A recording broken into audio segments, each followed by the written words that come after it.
Hola a todos y bienvenidos. Today we're going to look at the Spanish verb llevar in combination with lo and le. Now, lo and le is an intimidating topic, so sometimes it can be useful to look at it through the lens of just one verb. Also, recently I did a video where I attempted to simplify the topic, but I received some criticism that I oversimplified it. So I'm not going to do that in this video, but I still want to present the ideas in a specific way that minimizes logic-based decision making. And I'll show you what I mean. If I ask a student to translate the following sentence into Spanish, I'm going to take him to the airport. Now, I'll often hear a response like, oh, I know I need a direct or an indirect object here. Is that right?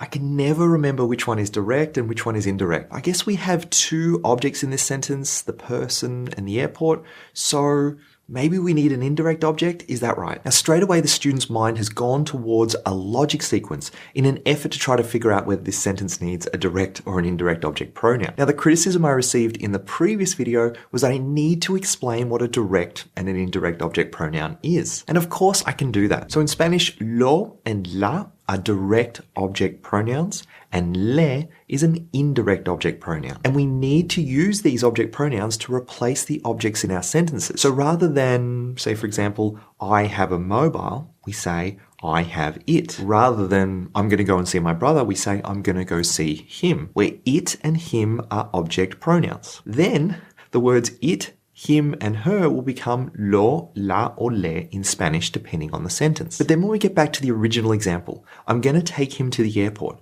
For many students I've worked with, it's not automatically obvious which one is required here and why. Now, I could explain that we need lo in this sentence because the person being taken to the airport is the direct object of the sentence because they are directly receiving the action of the verb to take. But when we want to speak Spanish, we don't have the time to go through this logic sequence in our heads. If we practice that way, it will slow us down. Instead, I want you to think about this sentence in Spanish as voy a llevarlo al aeropuerto.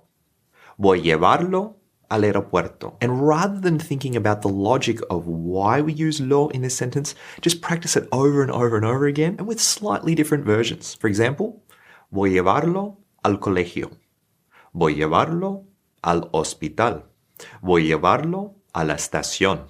Voy a llevarlo a casa. And we could also change it for taking her somewhere, and we could put the la at the start of the sentence. So, la necesito llevar a la oficina. La necesito llevar al cine. La necesito llevar al médico. La necesito llevar a conocer a mis padres. I need to take her to meet my parents. And an example from a TV show that I've used before. Can you take her to Roberta's house? Tú la puedes llevar a casa de Roberta.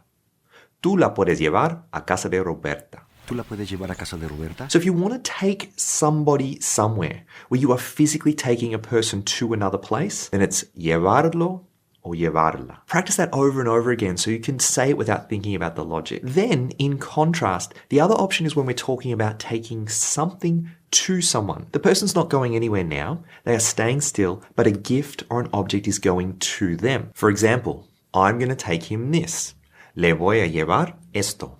Le voy a llevar esto. And like before, we can practice with lots of versions of this. Le voy a llevar la carta.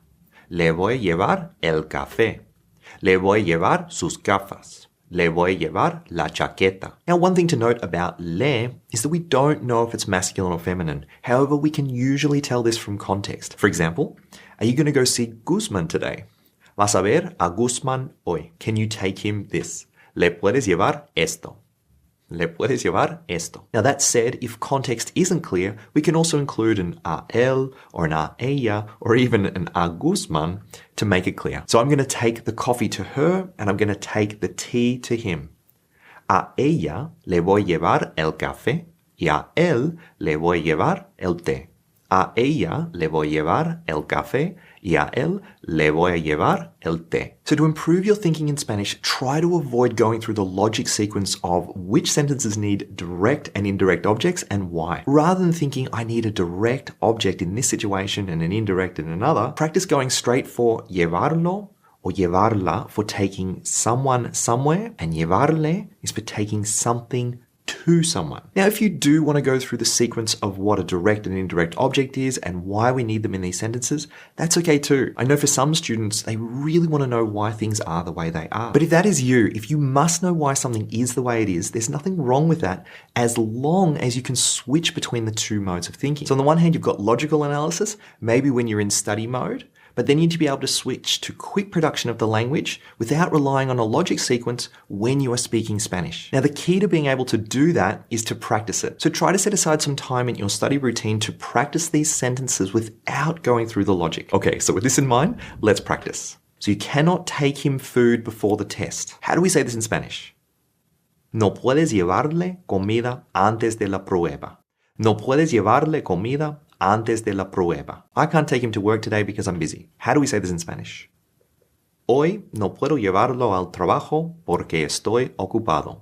Hoy no puedo llevarlo al trabajo porque estoy ocupado. All right, bonus tip. You will sometimes encounter something known as leísmo, loísmo, or laísmo, which is where natives will use lo, la, or le in a different way from the traditional pattern. Now, I wanted to show you two examples from the show Casa de Papel. So the first, he must be taken to the hospital.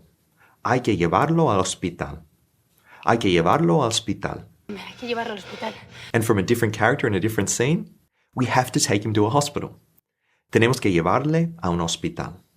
Tenemos que llevarle a un hospital. Tenemos que llevarlo a un hospital. Now, I know the character spoke really fast with these two clips. I often choose to leave out examples like this when it's difficult to figure out exactly what they're saying, but these were such good examples for today's video, so I left the Netflix subtitles on so you can read it as well. Now, the main point is that you can see with these two examples from the same show that you may find llevarle in the same context as you would expect to see llevarlo. Now, I recommend that you practice with the traditional pattern because it's more common in Spanish. But if you do encounter examples like this that break the normal pattern, just note that it's like me, myself, and I in English. Sometimes natives will use these patterns in ways that we don't expect. Okay, if you have any questions or suggestions for other topics, please leave them in the comments section below. Otherwise, thanks so much for watching. Until next time, habla mejor, entiende más.